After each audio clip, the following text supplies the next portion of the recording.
அதனால தமிழ்நாடு மின்சார வாரியத்தை பொறுத்தவரை இன்று மின்துறை அமைச்சர் வெளியிட்டிருக்கக்கூடிய வெள்ளை அறிக்கை கடந்த 5 ஆண்டுகால திராவிட மாடல் ஆட்சியினுடைய திட்டங்களை அச்சடித்து வெளியிட்டிருக்கின்றார்.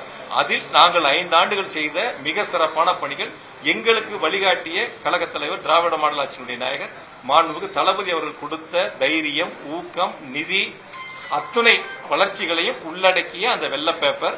அந்த வெள்ளை பேப்பர்ல எவ்வளவு இழப்புகள் என்பதையும், நாங்கள் எவ்வளவு குறைத்திருக்கிறோம், என்ன நடவடிக்கை எடுத்திருக்கிறோம், என்ன கட்டமைப்புகளை உருவாக்கி இருக்கின்றோம், என்ன புதிய திட்டங்களை செயல்படுத்தியிருக்கிறோம் என்பதையெல்லாம் மிக தெளிவாக குறிப்பிட்டிருக்கின்றார். எனவே இனி வரக்கூடிய ஆண்டுகளில் அவர்கள் செய்யக்கூடிய திட்டங்களை வெளிப்படைத்தன்மையோடு செய்ய வேண்டும். தயவு செய்து கடந்த திமுக ஆட்சியில் செய்யப்பட்ட பணி நியமனங்களுக்கெல்லாம் நீங்கள் ஸ்டிக்கர் ஒட்டி கொண்டு நீங்கள் ஏதோ செய்ததை போல ஒரு தோற்றத்தை உருவாக்க வேண்டாம், ரீல்ஸ் போட வேண்டாம். ரியலா இருக்கு. மாதம் கணக்கிடப்படும் முன்கட்டணம் சொல்லியிருக்காங்க, வாக்குறுதி கொடுத்திருக்காங்க.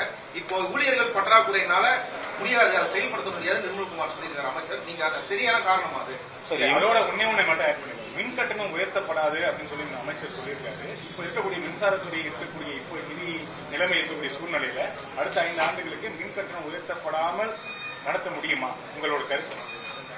ஒரு வகையில் மின்சார ஒழுங்குமுறை ஆணையம் மின் கட்டணம் உயர்த்துவதற்கான உத்தரவுகளை பிறப்பிக்கிற இடம் மின்சார ஒழுங்குமுறை ஆணையம் தான். இப்போ மின்சார வாரியத்துக்கு அவங்க ஒழுங்குமுறை ஆணையம் உத்தரவுகளை போடுவாங்க. நீங்க இவ்வளவு இந்த வருஷம் ஏற்றி ஆகணும்னு சொல்லுவாங்க. ஒன்று அரசு அது ஏற்றணும், இல்லைன்னா அரசாங்கம் அதுக்கான நிதியை கொடுக்கணும். நாங்கள் இந்த வருஷம் ஏற்றல, அந்த ஏற்றக்கூடிய சுமைகளை அரசாங்கம் மின்சார வாரியத்துக்கு ஏற்றுக்கிட்டு நாங்கள் நிதிகளை கொடுத்துறோன்னு சொல்லணும். இதுதான் வழக்கமான நடைமுறை. இவங்க ஏற்றலன்னு சொல்லியிருக்காரு. அதுக்கான நிதிகளை தமிழ்நாடு அரசு கிட்ட இருந்து, முதலமைச்சர் இருந்து இந்த மின்துறை அமைச்சர் கேட்டு பெறுவாரான்னு பார்ப்போம். அதாவது சார், நாங்க ஏற்கனவே சொன்னோம், அதாவது மாதாந்திர கணக்கீடு என்பது ஸ்மார்ட் மீட்டர் போடுவதற்கான பணிகளை நாங்கள் முன்னெடுத்தோம். போனோம் திராவிட மாடல் ஆட்சியில் டெண்டர் எல்லாம் கோட் பண்ணி பிரைஸ் பிட்லாம் ஓபன் பண்ணல. டெண்டர் முடிஞ்சிருச்சு. அதுக்குள்ள தேர்தல் தேதி அறிவிச்சிட்டாங்க.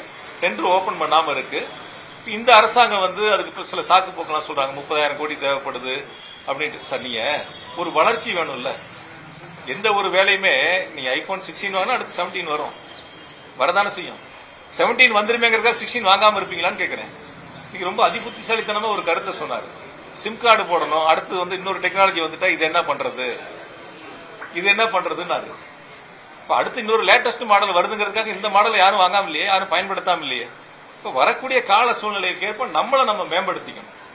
இதுதான் நடைமுறையில் இருக்கக்கூடிய வழக்கமான ஒண்ணு. அதனால அவங்க ஸ்மார்ட் மீட்டர் போடுறேன்னு சொல்லணும், இல்ல போடலன்னு சொல்லணும்.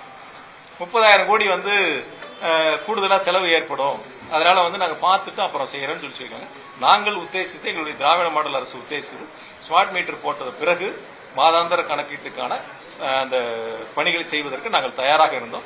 இந்த அரசு அதை எப்படி முன்னெடுக்கிறாங்கிறத. டிரான்ஸ்ஃபார்மர் கொள்முதல்ல எல்லாமே வெளிப்படைத்தன்மையா இருக்கு, எல்லாமே ஆன்லைன் சொல்றாங்க. பட் டெண்டர் போறவங்க எல்லாமே எப்படி சார் ஒரே ரேட்டை கோட் பண்ண முடியும்? சார், அதாவது 2020-21 கூட ஒரு டெண்டர் போட்டிருக்காங்க. அதுக்கு முன்னாடியும் போன அதிமுக ஆட்சியிலே டெண்டர் போட்டிருக்காங்க. அதாவது L1, L2 இவங்க எல்லாம் ஒரே விலை புள்ளிகளை கோருகிறார்கள் என்பது நமக்கு முக்கியம் இல்லை. அவங்க எப்படி வேணாலும் கோட் பண்ணலாம்.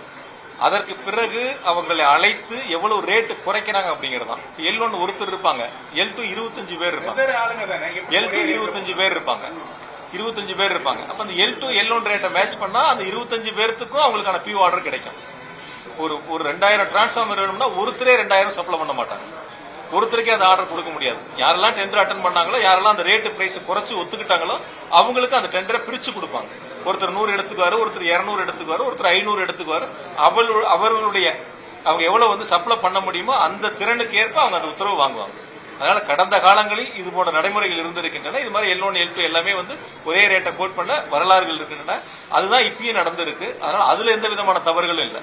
நம்மளை பொறுத்த வரைக்கும் விலை குறைச்சிருக்காங்களா, விலை கூட இருக்கா, மற்ற மாநிலங்கள் விட கூட இருக்கா, இதுலதான் தவறு நடந்திருக்கா, இதுதான். இதுக்குதான் இத்தனை கமிட்டி இருக்கு, இத்தனை அதிகாரிகள் இருக்காங்க. இவங்க அதுக்கப்புறம் ஆடிட் இருக்கு.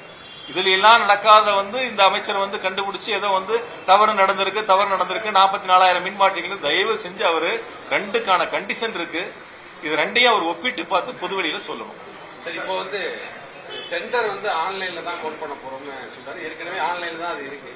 டிஎன்பிசி மூலம் தான் ஆட்களை தேர்வு செய்ய போறோம்னு சொல்றாரு. ஏற்கனவே டிஎன்பிசி மூலம் தான் தேர்வு பண்ணாங்க. அதிமுக ஆட்சியில மின்வாரியமே தேர்வு நடத்தி பொறியாளர்களை தேர்வு பண்ணாங்க. அந்த திமுக ஆட்சி டிஎன்பிசிங்கிற முறையை மாற்றினீங்க. அதே இதை புதுசா சொல்ற மாதிரி ஒரு விஷயத்த சொல்றாங்க.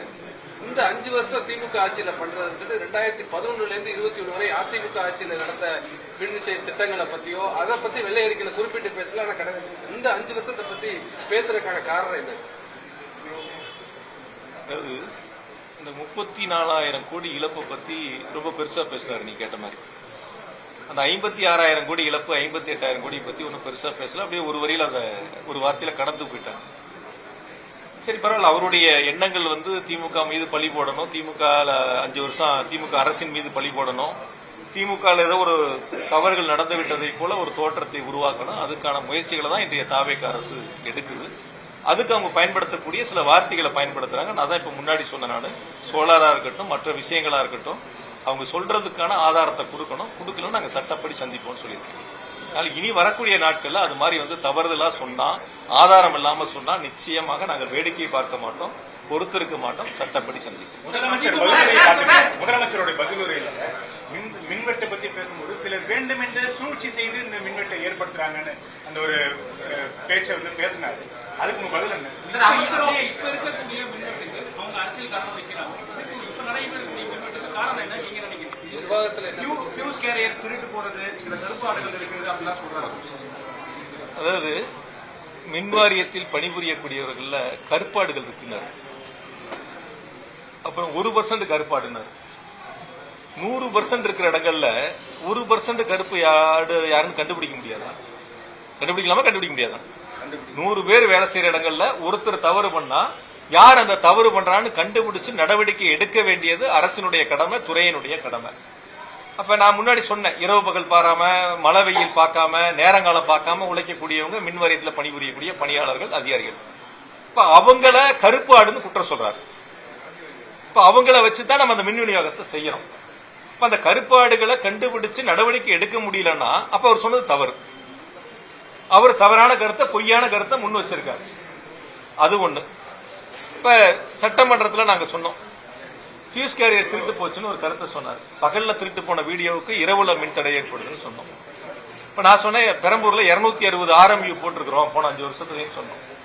ஆக ஒரு அரசு அமைந்தவுடன் அந்த அரசினுடைய அமைச்சர், அந்த துறையினுடைய அமைச்சர் சம்பந்தப்பட்ட அதிகாரிகளை அழைத்து ஆய்வு கூட்டங்களை நடத்தி எப்படி வந்து அந்த துறை செயல்படுகிறது, எப்படி மின் விநியோகம் நடைபெறுகிறது, எங்கெங்கே தவறுகள் நடைபெறுகின்றன, அந்த மின் விநியோகத்தில் எங்கெங்க பாதிப்புகள் இருக்கு, அதை எப்படி சரி செய்யலாம் என்பதை செய்ய வேண்டியது அந்த துறையினுடைய அமைச்சர்.